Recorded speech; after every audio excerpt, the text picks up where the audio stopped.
It's time for more Manifesting Original Rich Bitch Experiences. I'm your host, Ava Beilke. Welcome back to the More Pod. I hope everyone is doing well.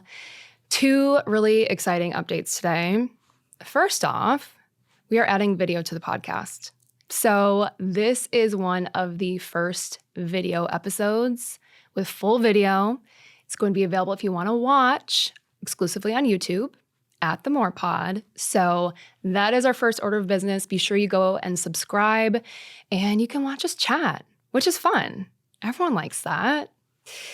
Second important update is the fact that I am joined by a guest today.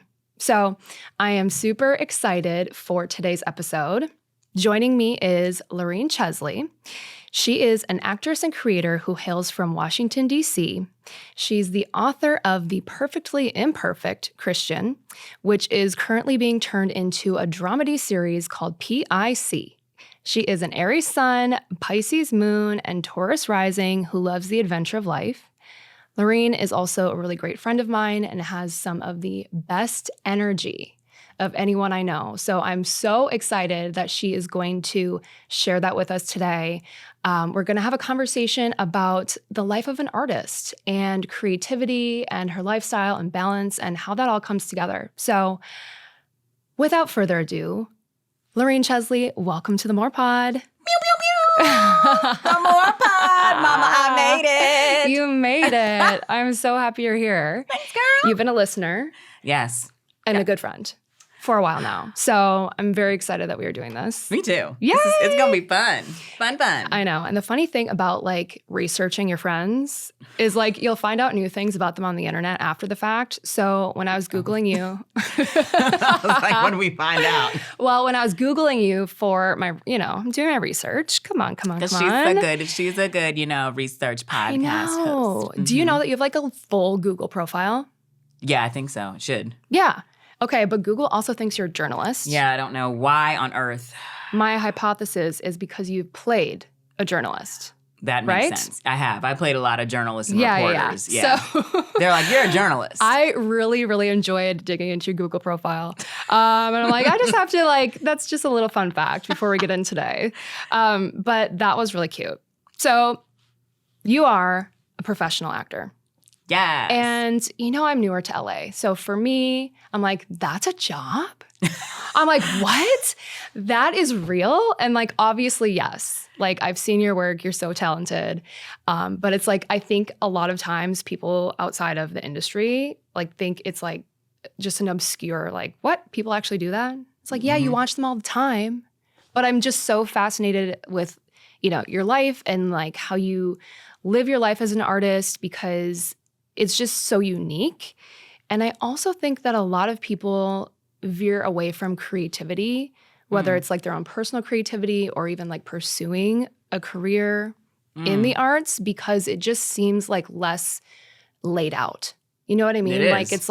It's so mysterious. There's not a straight shot. There's no linear way to get there or whatever your definition of success in getting there is. So you're right. And so I'm super excited to just tap into your brain and just learn a bit more about your journey, where you're at now, all the things. And really my goal is to help people, tap into their creative sides. So I want to start with a bit of your background. So I know you're from the D.C. area. Yes. So I grew up in Silver Spring, Maryland, and also PG County because my parents are divorced. And then the rest of my family, most of them are in D.C., Northwest. So I went to a lot of the ballet and tap school that I went to was there in D.C. And yeah, I mean, I've always feel like I've been in the arts. I started off as a ballet and tap dancer, but it really wasn't until I played that evil stepmother. In 5th grade. I was like, because I was devastated that I didn't get the Cinderella role. I was pissed. I was like, what the fuck? Sorry. Whoops, there we go. Whoops. First one. It's giving Aries. It's giving Aries. But I was I was so upset. And then when I got to play that evil stepmother and I was like, oh, villains are it. it's just such a fun journey to play them. So that's really where the extra love of like, I was like, oh, this is what I want to do. I was like, I definitely want to be some sort of, because I love dance. And I probably did until I was like 15, 16, but I got tired of like being in the studio. That kind of rehearsal is very different than I felt than acting. I always loved getting notes. I always loved being on stage, feeling the energy of people. It is like unparalleled to me. So yeah. So that was it. You knew you wanted to pursue a career in the arts. I always knew, And I know you said that you had really supportive parents. Yes. But do you want to kind of just give a little insight into that? And yeah, they were always like, I mean, they put us, my brother and I, in a lot of different activities. So karate, ballet, tap, tennis. I mean, they just kind of were like, let's see what works. And I really took to like dance. And then when I got to do those plays, I feel like I was like, yeah. Also, I mean, let's be clear. When I saw Janet Jackson perform, I was like, yes.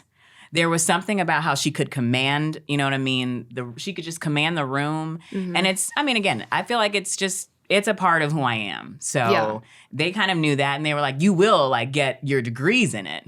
Like, cause I was like, I'm gonna go to LA and be a fucking star. And they were like, no, you're not. You will go to college. You can major in theater, but you need to have something, you know what I mean? Yeah. And honestly, I'm so grateful, because teaching is what is the other part of what I do. And I do think it's a part of my sole purpose. My grandmother was a teacher, an incredible teacher. The patience, my dad is a wonderful teacher in his own like right to me. Actually, he and my mom, I don't know how they have a lot of patience with me. So, because, you know, a little cuckoo at times. But I love it. I love teaching as well. Yeah. So you got your degrees in the arts. I did. I went to Temple. I went there, got my theater and communications, and I went to grad school in San Diego because one of my professors, God rest his soul, Dan Kern, was like, he was like, you could do commercial work and all this kind of stuff, you know, that it doesn't have as much necessarily depth as you want to do. He was like, I think grad school is going to challenge you in a way and expand you. And he was 100% right. And then I was like, well, it's going to be on the West Coast somewhere, because I was like, I got to get to LA, because I just always wanted to live here. So and going there was one of the best decisions, because then we got the teacher training, and we also got the really, like, I needed that Shakespeare work. I needed the voice and breath work. I loved the movement work. I really am a sponge in that way. And I like giving it back. And it's so helpful, because sometimes the technique really is the thing that will get you through. I love that. I don't know if you've heard of, there's a book by Stephen Pressfield called Put Your Ass Where Your Heart Wants to Be. Oh, no. And essentially the concept of the book is like, you could have potentially had success staying in DC. But like, you really have to go to the epicenter of your craft to really excel. So if someone's like wanting to become pastry chef, like maybe they're in Paris, you know what I mean? It's submerging yourself in that environment. And I think about that quite often. Do you feel like moving to LA was imperative for your career to grow to where you are now? That's a really good question. I mean, because it's been a vision for so long, for me it was. I always wanted to be here, which is wild, because like I love theater, and so you would think maybe potentially New York, and I have a huge appreciation for New York. But I love the sunshine. I like to be outdoors. I like the space, and so I just was always. I think 16 or 17. I always was like, I want to be in LA. So no matter how it panned out, how it's panning out, I was like, I'm going to end up here, is what I felt like. And of course, at the time, I was like, entertainment industry is here, of course. So, epicenter. Like you said, I got to read that book. I'm very curious. It's good. It's really short too, but okay. I highly recommend. It's just an interesting, he's good, some good ideas. I'm always like nervous to like endorse any one specific person, you know? I'm like, I don't know, but I think he passes the test. You're like, he passes that. I know. So what is your life like on a daily basis? Like, are you working on projects right now? What is that like? Because I know you personally, so I kind of have an idea of like, you know, you'll be like in it. You've got these ebbs and flows. Sometimes your career pulls you to a different city. Like sometimes you're just kind of here, like working on things. What is, and I know you refer to yourself as an artist, like what is your life like as an artist? Yeah, I think it's just what you said. It's lots of ebbs and flows. There's highs and lows, right? So sometimes I'm working a lot. Like if I'm doing regional theater and I'm working on a show, like you were so generous to come and see in New Orleans when I was working on The Cake with Crescent City Stage, I'm there for a couple months working on that. Because my big overall like project, which right now feels like my sole purpose and my artistry, is P.I.C. That is what I'm actively working on right now, like putting it into film festivals. It's my pilot. So that is what I'm actively working on getting sold so that then I can continue to make the full-on series. Yeah. So that's literally... And that comes from God. Like I have a huge, faith background, right? So I believe in God. I always listen to I tap into what is Holy Spirit saying I need to do, and then I move. I have learned that when I don't listen and I'm not obedient, shit goes awry. Yeah. So, that's also, but I think also the daily life, obviously, like I have a couple, day jobs. So, you know what I mean? When acting work is like not as, what do you call it, fruitful or abundant at the moment. Sure. Like teaching. So I'm teaching this quarter at UCLA, teaching an acting class. I also do speech coaching. You know what I mean? Like I lead my own workshops. So there are some seasons, honestly, that are busier in terms of specific acting work, and then some that are on a lull. It really, you have to get comfortable with being on a roller coaster because there is no set thing. You know what I mean? Sometimes you have incredible fruitful seasons where you're working thing after thing after thing after thing. And then sometimes it's just quiet. And with the strike and with COVID, that has made things incredibly difficult. You know what I mean? So it's kind of an interesting time. So creating your own content feels for me very empowering and also something that I think God just placed in me. I appreciate that you share that you have a few different things going in terms of jobs, because when I made the move from corporate to entrepreneurship, I felt like this was a really big blind spot. In the sense of from my own perspective, I was like, well, I have to be full-time in what I'm doing as an entrepreneur and focus kind of the way I focused in having one job in my corporate life, because I thought that that's what everyone was doing. A lot of people don't talk about how they make ends meet sometimes. Yeah. And I think that does other entrepreneurs a disservice, other artists a disservice. Yeah. Especially because it's there's ego in it, right? Where it's well, I don't want to have to also do this side gig or collect money from a few. I think there's just this weird block there. And until I walked into that block, I had no idea that it even existed. Oh, so interesting. Yeah, because when you go on the internet and it's oh yeah, I'm a 8-figure coach and I do this and that, the other thing. And it's cool. But across how many years was that 8 figures? You know what I mean? I just feel there's so much lack of visibility in careers that are outside of what I was always modeled as the way people are successful in life, which is this steady 9 to 5, and it's singular focused and it's never changing and this and that. So I appreciate you just being sometimes I've got a few things going because that's just the reality of it. Yeah. And it sounds so simple, but it's honestly, I feel a lot of people don't see that or they don't understand that. That's fair. And I guess because a lot of, so many of my friends are artists and we know that and we understand that. So we have to embrace it.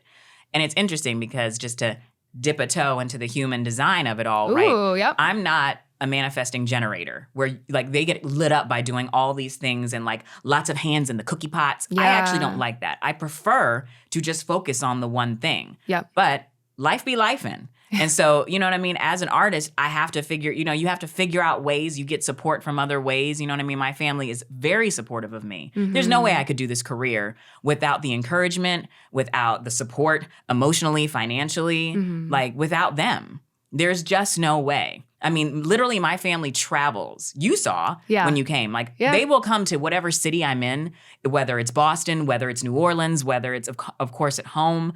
They will travel to come and see me in shows, which is to me always blows my mind. It's incredible because to feel that support and know that they believe in me and the dream that I have just loved ever since. I really do just love performing. It's also probably why I love teaching so much. Yeah. It's it's another way to be let me share on stage, but also I have a captive audience, but also I get to share and I love to see the growth in them. Yeah. So now, that I get more seasoned with age, like you get to figure out things that feel more soul aligned in terms of the jobs that I take.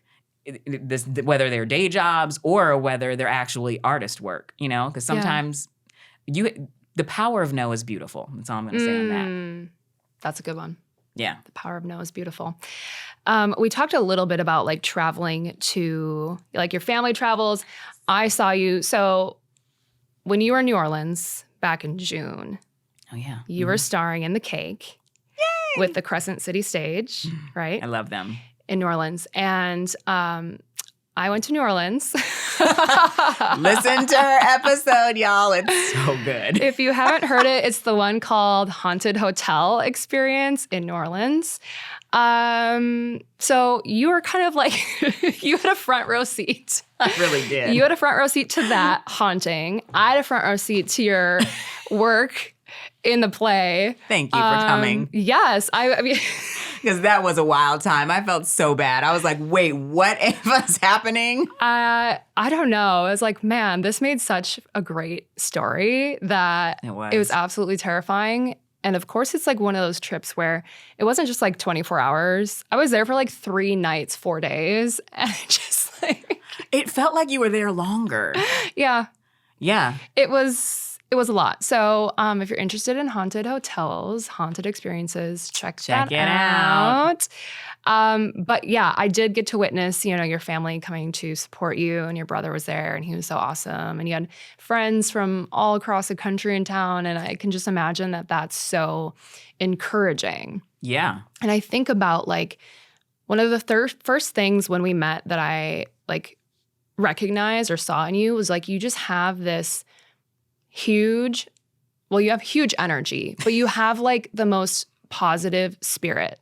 And we met at a time where I was like kind of struggling with my like coming into entrepreneurship journey. Mm-hmm. And I was just like, wow, like knowing your work as an actor, I was like, I can only imagine that like the ebbs and flows in your work was similar to what I was experiencing. Mm-hmm. But I was like, you were always just so strong mentally. You're like motivated, positive. And I'm like, that was one of my first things. I'm like, Lorene, that was like one of my first memories of you. And I think that's so inspiring. So I want to know a little bit more about like, how do you stay motivated when and I want to talk about your pilot too, but how do you stay motivated when you're like working on a long-term project, for example, that could be weeks, months, years in the making? Like, how does that work? God.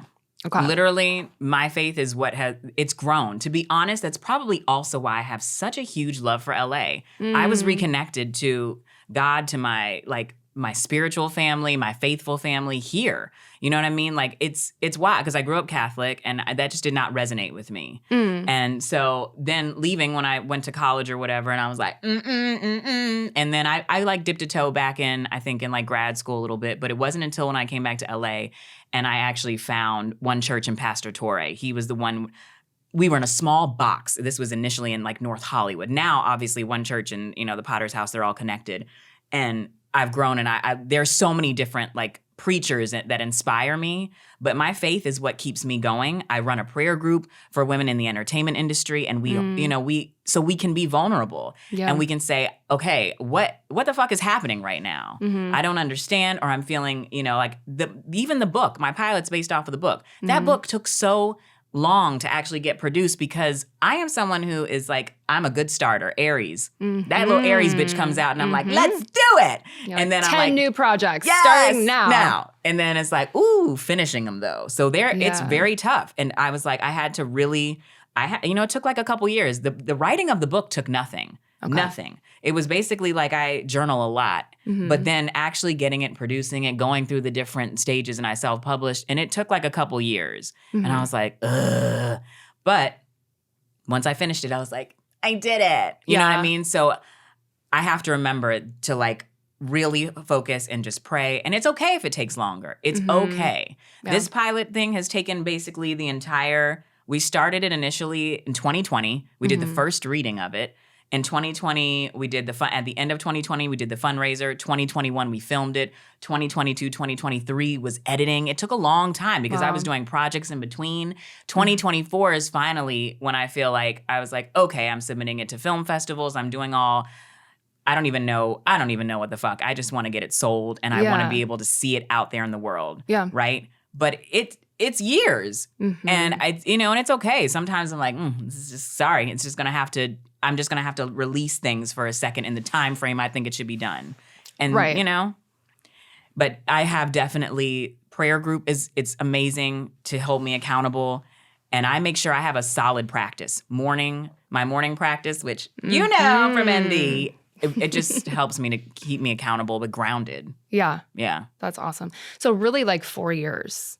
Yeah, like 4 or 5 years. I'm like, God, that sounds so overwhelming. And again, I'm like, good for you, because I think this is where, and I kind of want to get more into just like creativity, creative projects, process, and balance. Because I think that, whether you're an actor or somebody who works a 9 to 5 with like a desire to kind of like channel your creativity somewhere, or maybe you're entrepreneurial and you've got a few projects. It's just like there's so much happening in life all the time. And I think that, at least myself, like I would love things to happen. Like you kind of mentioned, you release the timeline. I would love things to happen exactly when I want them to happen. Of course. No sooner and no later, okay? That's on Capricorn stellium. But that is. I think it's like something that you have to learn. It is. But I think also people like don't tap into their creativity because of all of these things, right? Like it can be overwhelming. It's hard to make time for your creativity if you're not someone that's like really kind of tapped into it in your daily life. Yeah. So I want to start with just a pilot. So you wrote a book, you're turning into a pilot that you're now selling to networks, right? That's the pitching goal. To networks Pitching with the goal of having it picked up and produced. Correct. Okay. I'm like, boom, got it. Did it. So is that something where someone taught you that process?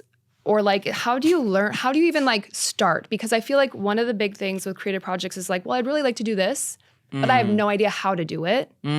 Like, are you self-taught, so to speak? Like, how did you figure out, or how are you continuing to figure out this process? Ask for help. Okay. You'd be surprised how many people actually want to help. And the thing is, because I have a ton of actor friends, right? So it wasn't a matter of like, and also I think this is when I realized, I was like, oh, you can produce. I don't like producing, but I am someone who knows I have a lot of connections and contacts because I've lived in LA for how long? Like almost 15 years. And, I'm so grateful. My community comes together. They really fucking step up.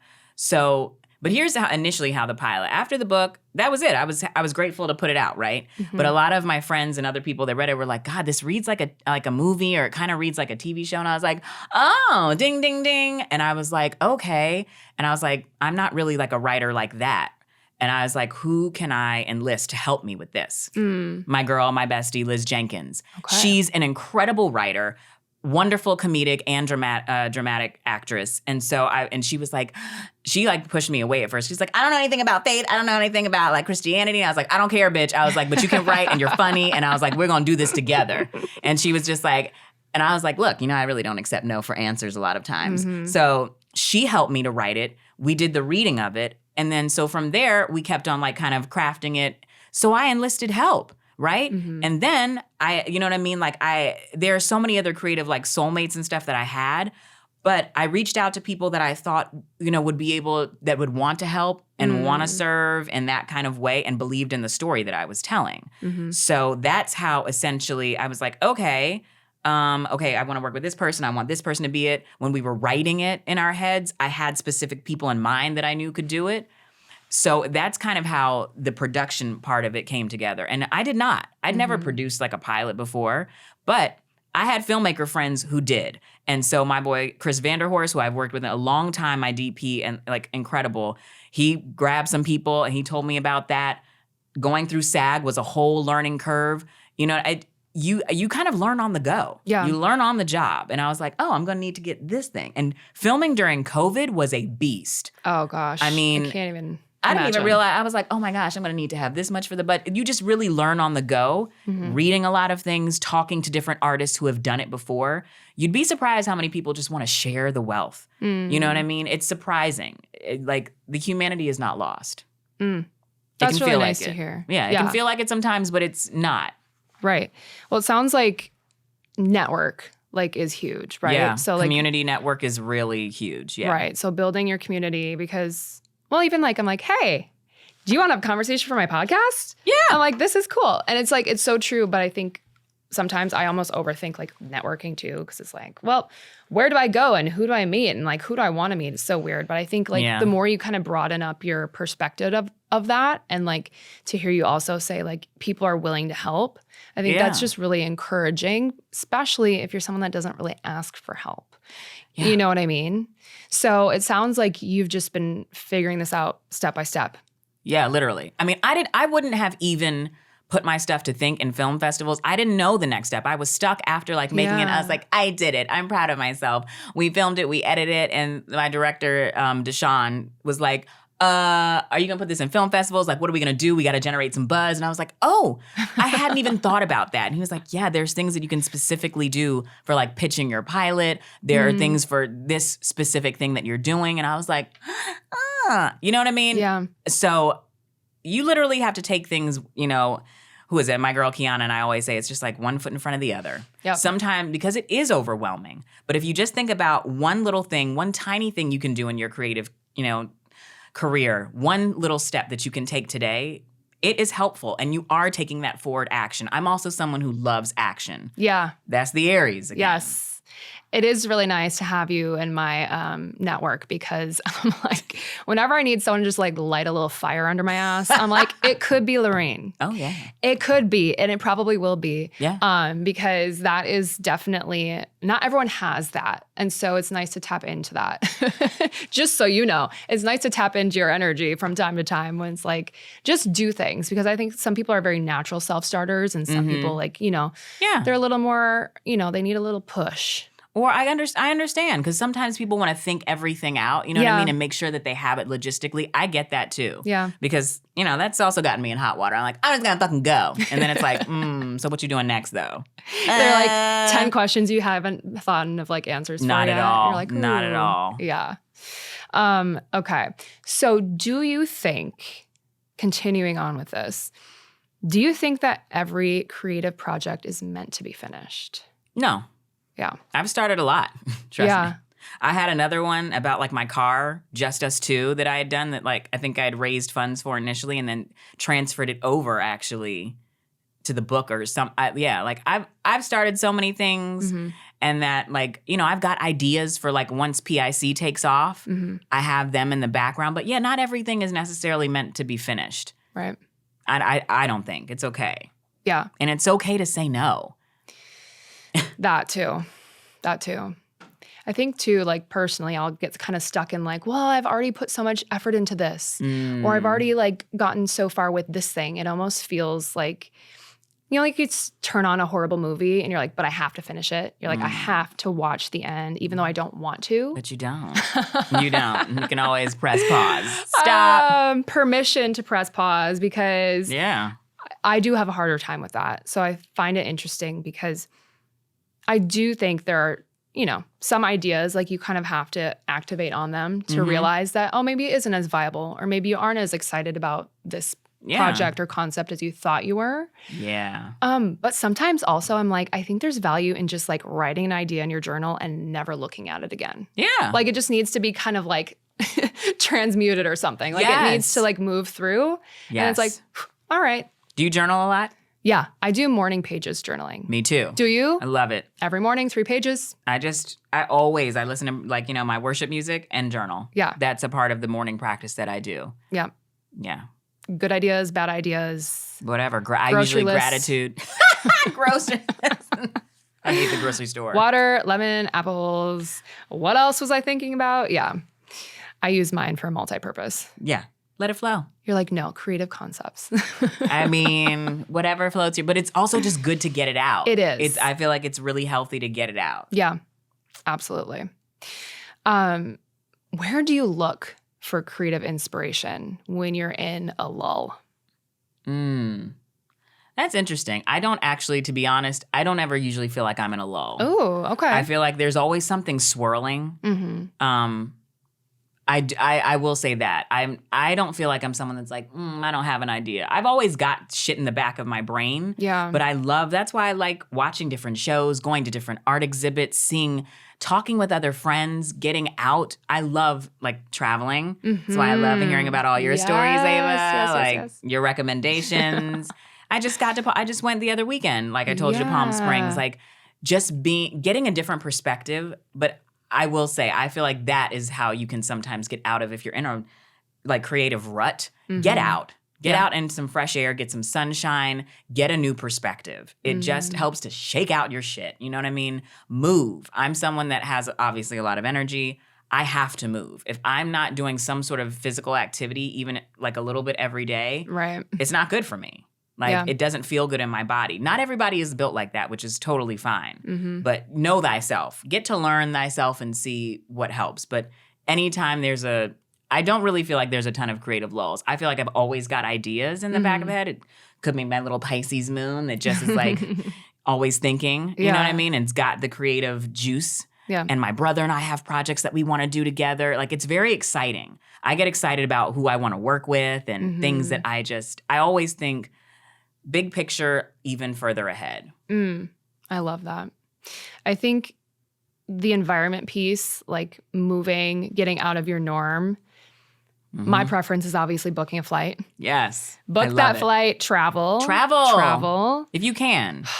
If you can, and coming back to that, if you can't, it could be going to a coffee shop if you normally work at home. Yes. It could be going for a walk, to your point, like movement, but just like, I'm someone where like as soon as I sit down on my laptop, I kind of like lose track of time and space and I'll just be there for hours. Oh, wow. And I've noticed or I've learned in talking to other people that's not everybody. No, that's incredible that you can do that. It is, but it's kind of weird. And so like for me, those reminders, I'm like, oh, there's also life out here. That's a big one. But I do think environment is huge. Yes. Huge. Do you have, I'm like, we have to just talk travel. I'm like, do you have trips coming up? Have you been traveling for work? Like, where have you been lately? What are you up to? Oh my gosh. First of all, I love travel. Yeah. It's crazy because 2024 has literally been the most travel I've done in a whole year. Almost every month outside of the beginning, I was here because, I was doing POTUS from January to essentially March. And then every month after that, I went somewhere, whether it was New Orleans for my birthday, New Orleans for the show. Then I went to Bermuda to visit my aunt, you know what I mean, with the family. And I go back home, obviously, to like Maryland and DC a lot. I'm going for Christmas, obviously, I'm going home. It seems like almost every month. I went to Portland for the film festival, which was super fun. That's right. Atlanta, I went for the Pitch Fest for their Peachtree, film festival. I mean, this year has kind of been like, woo, a lot. So I feel like I'm hoping 2025 I get to actually be a bit more still. But I do love traveling, and there's plenty of places that are on my bucket list. You know what I mean? So I want to I know my best friend and I want to go to Greece together. There are a bunch of other. Also, you gave me incredible recommendations for just going to Palm Springs. It was great. Somehow I've been there like a million times now. Yeah. My It's uncles easy. live there. And so, because I started going to visit them and then I'd like house and dog sit for them. And all of a sudden I find myself here for some other reason and that. Now I'm only a 2-hour drive away. So there's a lot of Palm Springs. It makes sense. California's big. I think that's also the thing I like about being here is that I can get to Ojai, I can get to Santa Barbara, I can get to San Diego, I can get there. It's only a few hours away. Yeah. If you really like respite for me, because I'm like, either I'm like out there and then I hermit. Yeah. And then hermit. That's literally my two functions. So I was like, yeah, I'm going to Palm Springs again. Yeah. And I'm glad that you enjoyed it. Love it. That hotel was bomb. Yeah.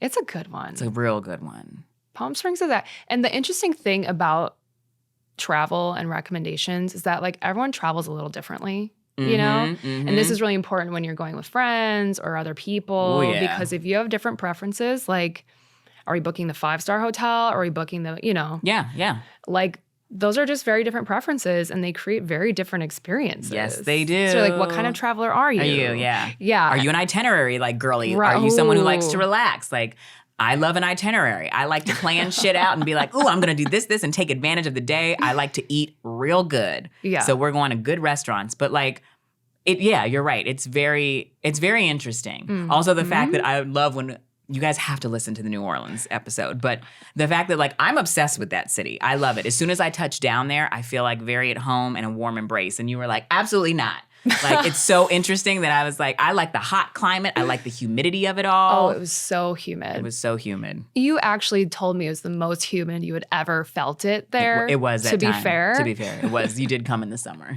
It was like you walk outside and your clothes are wet. Yeah. Like you've taken 5 steps. And I hate the cold. I do not. I would get prefer that. to be hot any day than cold. I get that.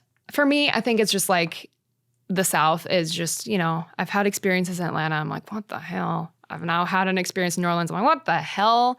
I'm just like, Florida, what the hell? So I'm like, maybe there's a theme here for me. Yeah.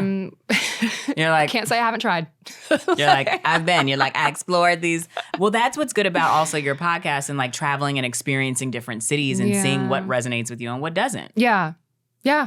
And just sharing. Yeah. And I love that you love it.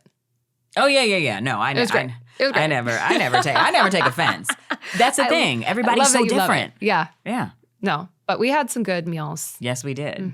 Great brunch. And we did the thing where we had alcohol on the sidewalk because that's legal. Yeah. We like took like 5 steps out the restaurant door, like, cheers. And like, all right, we're done. But like, but it's, yes, there's something indescribable about that city for me. Like I felt that was, and it's weird because I've only been, I touched down there the first time when I did a show, I think like 2023. And as soon, I was like, wow, I feel very at home.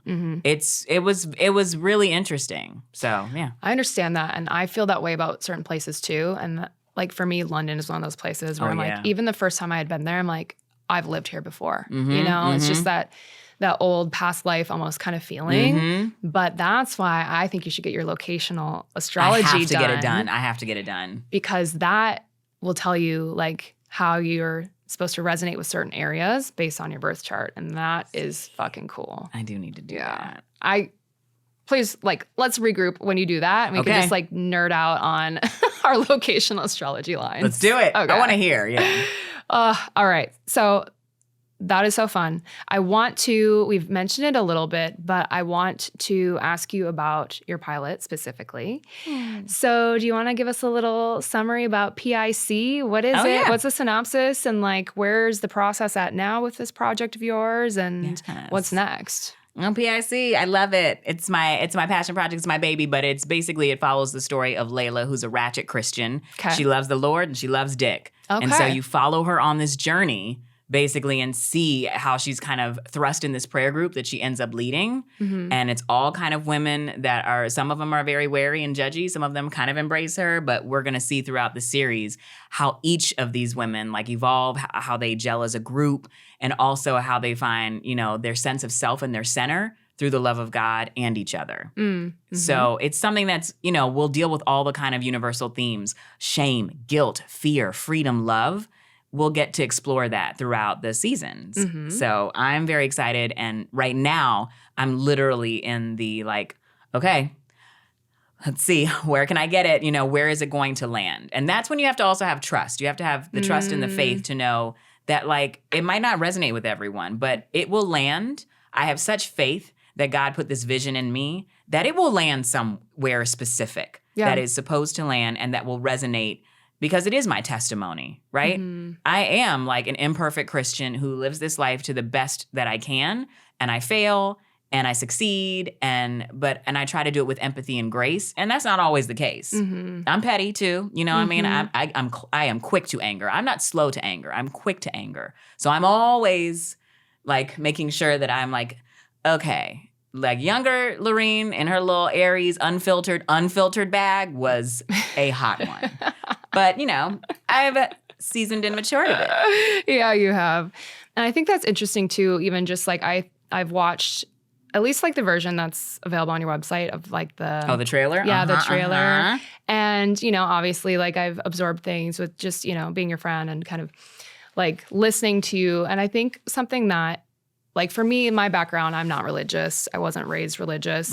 And I think that one of my big kind of like turnoffs has always been the stereotypes of the perfection, right?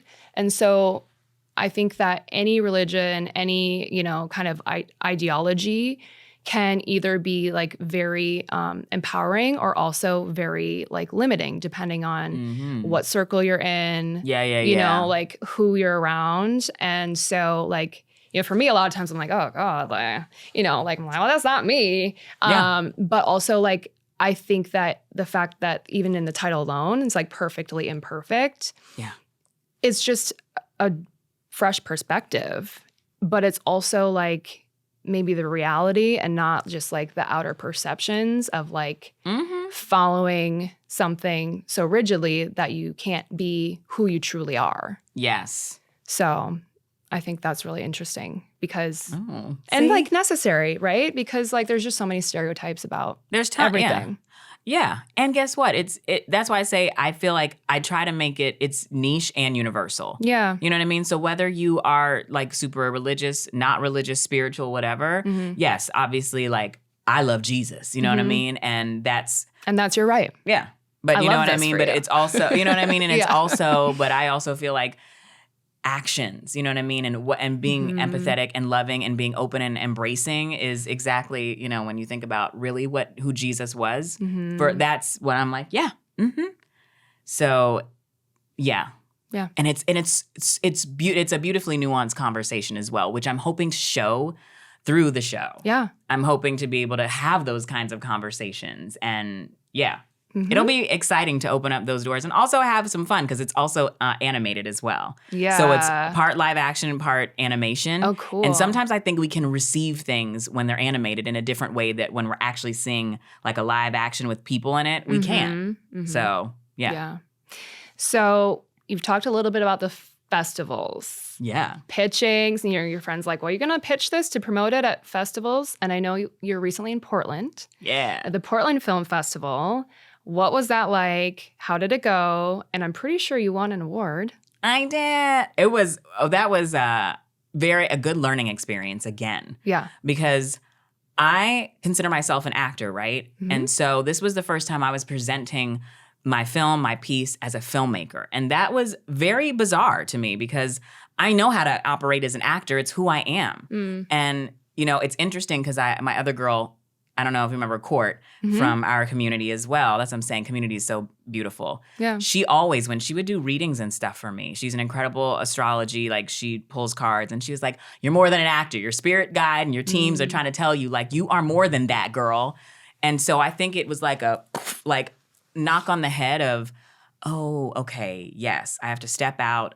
I am a filmmaker. I am a creator in this way, that this is my piece. So it was a way for me to have to get uncomfortable because my brother and my mom were there and Stephen was like, you need to talk about this. He was like, you're a filmmaker. And I was like, I'm an actor. And he's like, you're a filmmaker, bitch. And I was like, I am a filmmaker. Yeah. But own it. Yeah, you got to own it. And I am.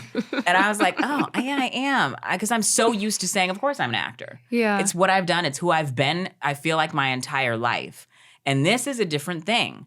And filmmakers have a very different energy than actors and stuff. And so I was like, but it was very supportive. It was it was just different and interesting for me to kind of be in. And I felt uncomfortable, but that helped me so that by the time I got to Atlanta, when people were like, hey, what are you here for? And I was like, I'm a filmmaker. I'm pitching my film so that this shit can get picked up. So boom. There you go. Baby steps. And what did you win? Oh, in Portland, I won Best Black Stories. Yes. Best Black Stories. Yes, for our, I didn't even realize, it was what a wild time. Portland is cool. That is cool. Yeah. And you got the little Laurels logo. I'm like, this is me again being like, wow, like this is real life. I'm like, now you have those laurels that I see on real movies. She's like, it's there. I'm like, wow, so cool. I mean, that's how I'm like, all right, thank you, Lord. Like, I appreciate it. It's like confirmation that like you're doing it. Yeah. You're doing it. Yeah. I think that's really cool. All of it, honestly. But I want to kind of wrap up this conversation with maybe some more. You're very inspiring. I'm inspired. And I love that you just like continue to like, you're an example of like truly someone who knows who they are, and like everything you do, you're working to be more you, which is exactly what this show is about. It is. I'm excited that, you know, you were able to come on and share your story. I want to also offer up some advice, recommendations, wisdom, encouragement for someone who wants to embrace their inner artist and become more of who they are, whether it's a passion project in their daily life, or maybe it is something like from a career change standpoint where they want to be in a creative field, but they've been too afraid. Like, what advice or recommendations would you give? Like, where could somebody start? Or like, what do they need to hear if they're kind of just in this place where they feel like things aren't going the way they want them to go? You can always start small. Like if you're someone that hasn't had any type of creative background, or you just want to like tap in, start small. Community theater, take a class. I mean, depending on where you are in the world, an improv class, an acting class, anything, a painting class. I actually want to take a ceramics class, so like learn how to work with clay. Yeah. Like, do something that is slightly outside of your comfort zone that you wouldn't think normally, and see what's out there. Because there are all kinds of different like random classes. Also, that's why I think it's cool. You know, every city has like a kind of, not a community board, but something that they will advertise at coffee shops. Going to see, you know, a new piece of theater, going to like an open mic night, a poetry night. Go out there to experience it, and then let maybe that inspire you. But actually taking something. I feel like taking a class, getting into a different, you know, even if you're like, oh, I've never done a singing class or whatever, join like a chorus ensemble. Like, you know what I mean? Like, shake it up. Yeah. Is what I feel like, you know? Yeah. So definitely like consuming. I think of it from like a content perspective. Like, yes. As a social media marketer, so like consuming content, right? Like, or absorbing the art. So going out, seeing shows, watching things. Yeah. But then also trying things. Try it out. So actually embodying that, because I think there is definitely a gap between those two experiences. Like, you could watch every movie in the world and still not like, you know, take that intro to improv class, for example. So it's like consuming, but then also embodying that in some way. In some way. Yeah.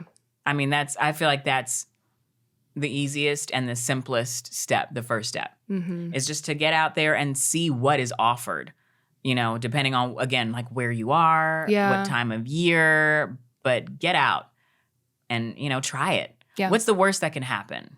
Right. You don't like it. Yeah. Don't have to do it again. You don't have to do it again. Have you read The Artist's Way? Yes. Yeah. I'm trying to think. I need to actually reread it. Yeah. One of the concepts in that book about life as an artist and creativity is, I forget the exact name, but essentially going on like creative dates. Yes. You know what I'm talking about? So I was thinking about that when you were saying like taking a pottery class or painting. It's like having your own like creative artist dates with yourself, where you just do, like, you stroll through a museum, or you do try pottery for the first time, or, you know, like those.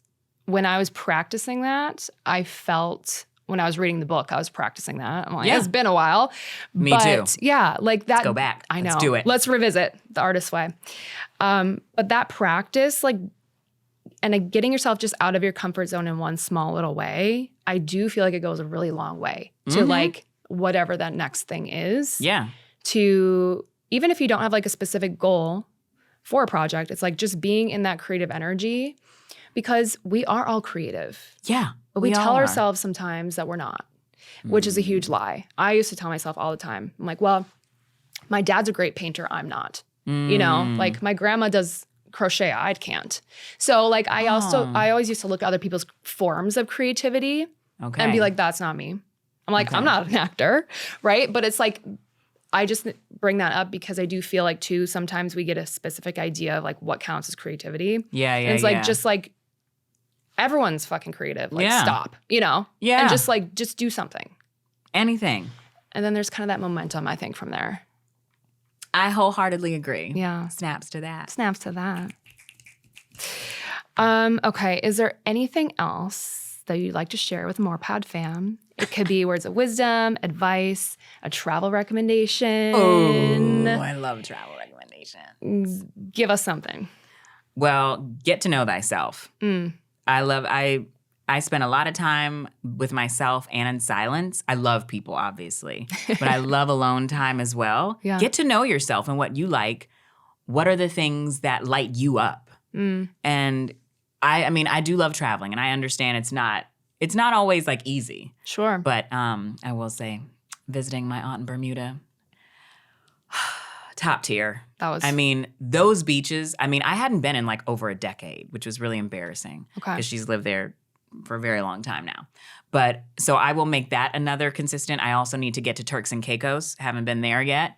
And my bestie goes there all the time. She's going to be going there for her own little Thanksgiving getaway. I'm all about a cute little solo getaway, or, Yeah, that's true. even if it's just something more local. Driving an hour away from where you are, and again, just shifting and getting out, I really do think it makes a difference. Mm-hmm. So I say get to know thyself and have a blast doing it. I love that. Well, on that note, Lorene, thank you so much for joining me. I know that P.I.C will be watching it, streaming it somewhere very soon. We will. I wish you all the success. And I know just based on knowing you and your energy and your drive, like it's going to be epic, and you're going to have more of those laurels. You're going to have all those cool logos and certifications and awards. And I'm going to be like, that's my friend. Yes. So thank you so much for joining the Morpod. Thank you I get to be on here with you. This was so much fun. It was. I love it. Thanks. Thank you. Listen to the Morpod every Wednesday as I share the things that make me more me and discover a thing or two to make you more you.